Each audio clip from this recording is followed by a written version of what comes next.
All right, so today we are working on a 2019 Infiniti Q50.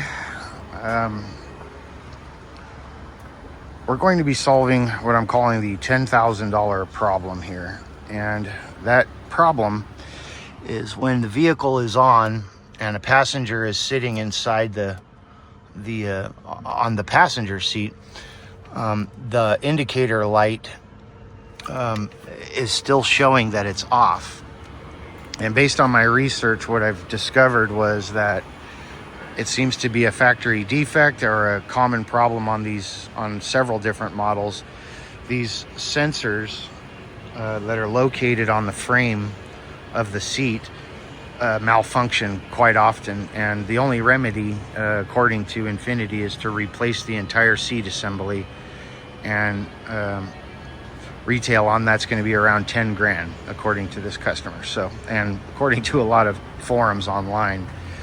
So what we did was, I'm pulling this seat out. This is her original seat. I'm going to be inspecting all the wires, make sure nothing's damaged, but essentially my idea was, rather than throwing in the towel and biting the bullet with a huge expense like that, let's try putting in a used seat. So I found this used seat for $250.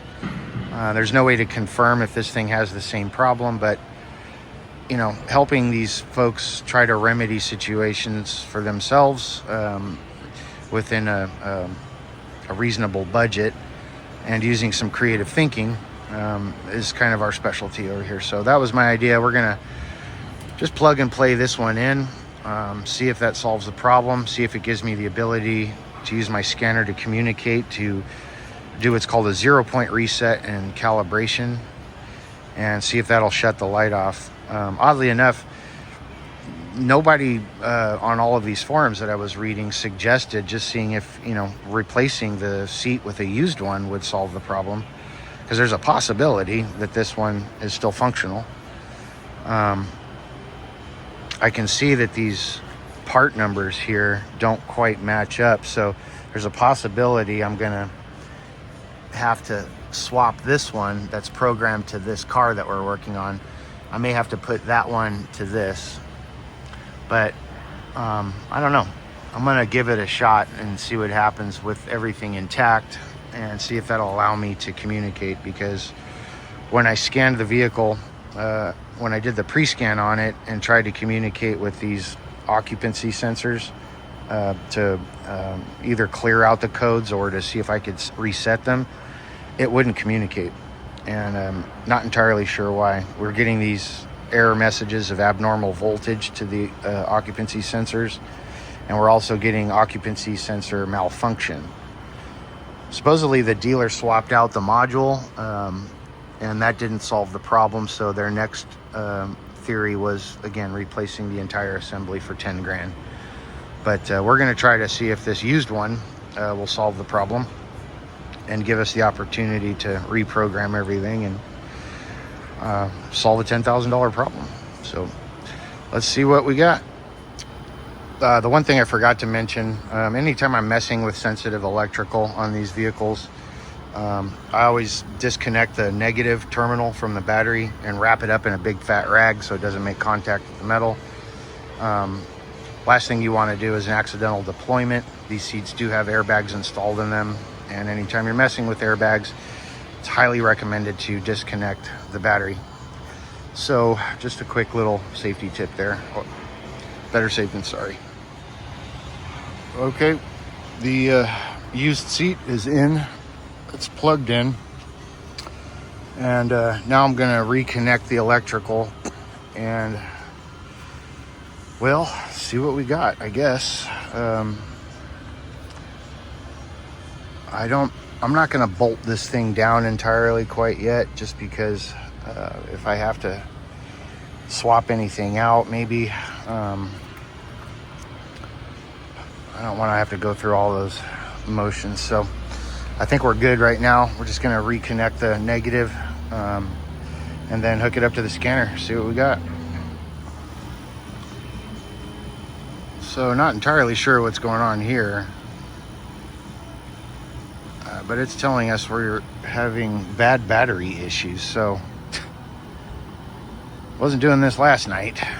I guess I'm gonna hook the scanner up and do a battery test on this thing, see where we're at, because that could be an issue. A lot of times if your batteries die or go bad, it can do damage to all kinds of stuff. So I don't know, I guess we better test this battery first. So we ran the battery test, and it's telling us bad replace, even though our voltage and our health, yeah, this maybe might be a battery issue on this car. I'm not entirely sure, but it's telling us to replace, which I had to run this test a couple of times and kind of work through the menu to reset the charging system, because all of these numbers on the first scan were way off. Now they're looking a little bit more normal, but battery health is the first red flag, not to mention this message up here. But I think what I'm going to do is try to run it again, just disconnect, shut the car down. We're going to try to run the battery test again. It may need a second to kind of remember everything, I don't know. But sometimes if you get bad results, it's easier to just start over. So we're going to try it again and see what happens. Cool thing about that T10 is it comes with these little jumpers here that are actually wireless. So if you want to test your battery, your charging system, and health and whatnot, you just hook them up like you would a normal set of jumpers, and it communicates wirelessly with the scanner. So we're all hooked up now, so we'll just go. It's recognized the vehicle.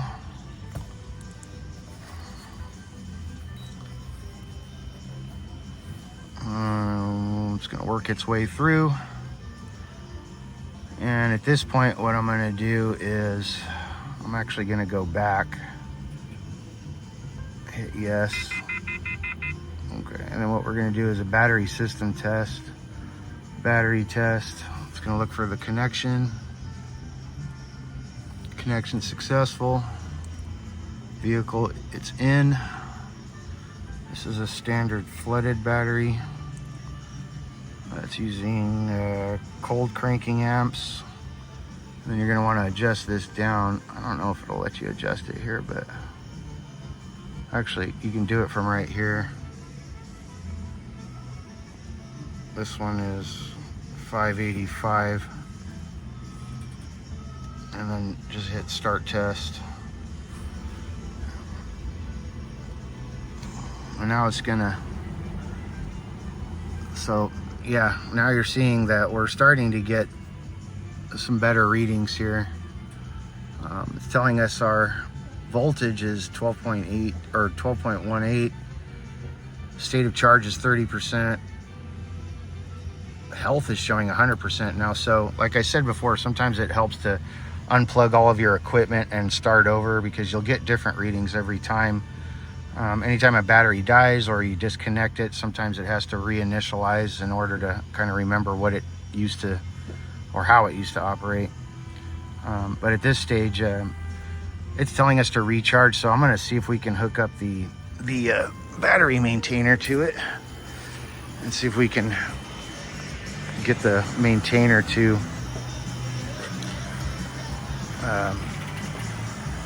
find out if we can continue to charge this thing here. So we'll hook it back up and take a look here in a second. All right, that's a good sign. Nope, charging aborted. Bad battery. Okay, so we're still having problems keeping this battery fully charged. Now,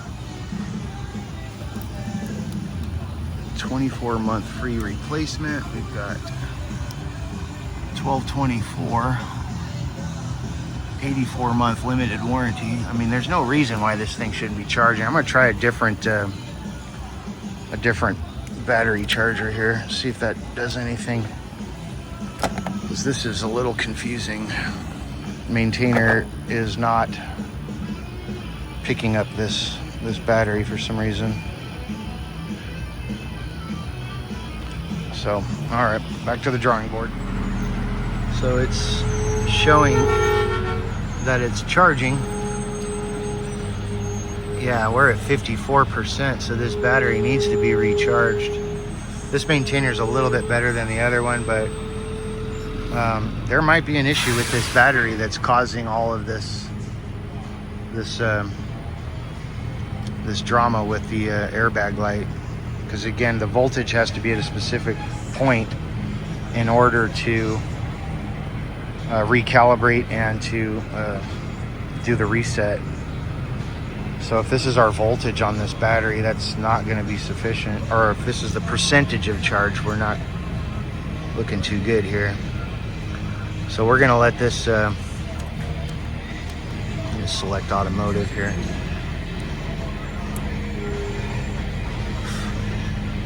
But if it was a bad battery, it would tell us right here. And so far, we're not getting any error messages out of this. So we'll let this charge for a little bit here and see how close we can get it to 100% before we start messing with everything. So my theory was right. I am sitting in the passenger seat. I just fired up the car, and now the airbag light is showing it's not illuminated. So that's an indication that our sensors on this used seat are working just fine. So we solved this problem for the customer, I think. Let's shut it off, and then let's fire it back up and see what happens. So now I'm in the driver's seat, and our light is back on, which when this light is on, that means the airbag is off. Let's wait for the damn garbage truck to get out of here. There he goes. Leave us alone here. Making a lot of noise. So anyway, the light is on now. Nobody's sitting here, so that's a good sign. Now let's go test it. Wow, that is so cool. I fixed it. So the light went off, car's still on. I wonder if it'll come on if I get out of the seat.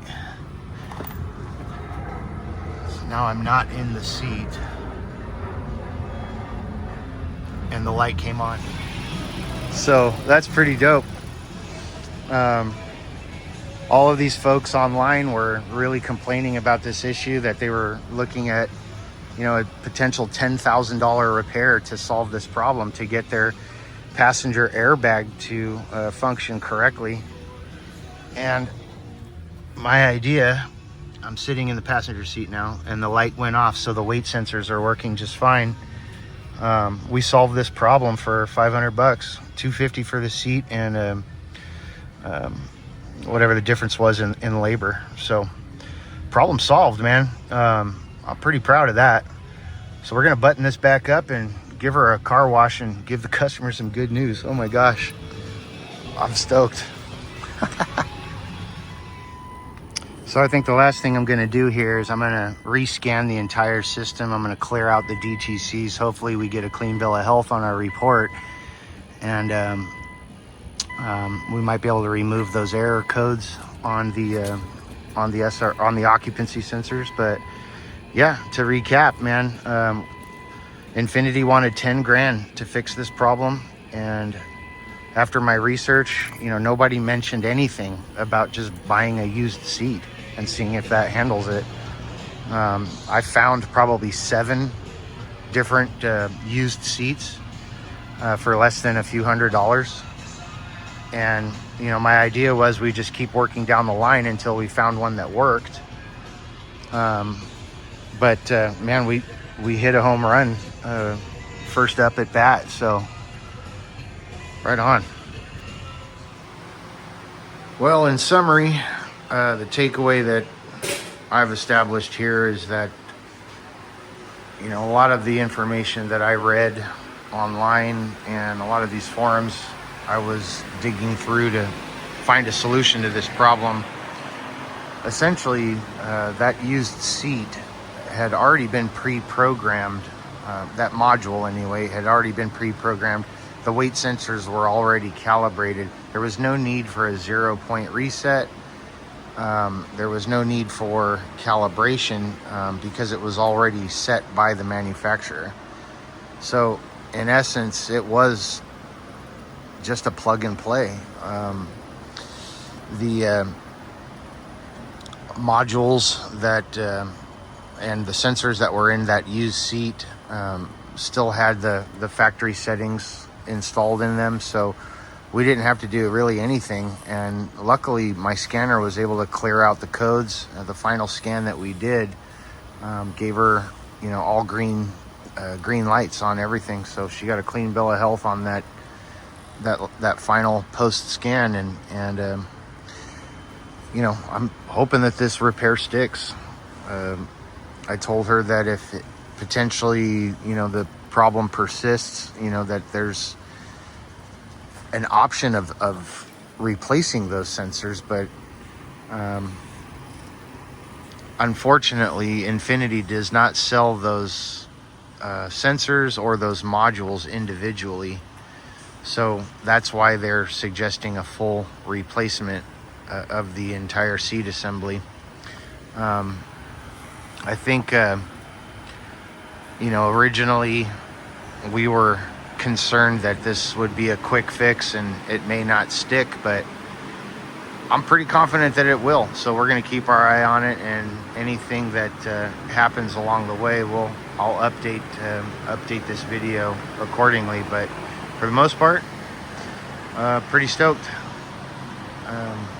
You know, these are the types of things that we do for our customers to help them get better results than what are currently available to them. So now that car's gone, I'm going to start on, or continue on to the next project. But yeah, pretty pleased. I suggested to her to take it to Infiniti to have them plug it in and make sure there isn't anything that we were missing, or, you know, at the very least verify and cross-check our work and make sure that her systems are operating correctly. The information that I'm providing in this video, I would suggest only be used by those that are experienced in systems like this. Anytime you get into these safety restraint systems, you want to make sure that you know what you're doing. We've done quite a bit of repair work on SRS systems, as well as, you know, translating codes and remedying repairs.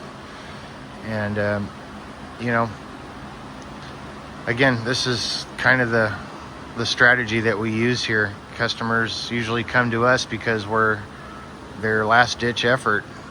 She was referred to us by one of her friends who's used us in the past, and we were able to get her a really great outcome, and I couldn't be more happy. So thank you guys for watching. Hopefully this information is useful to anybody that might be dealing with this same problem, and have a great weekend.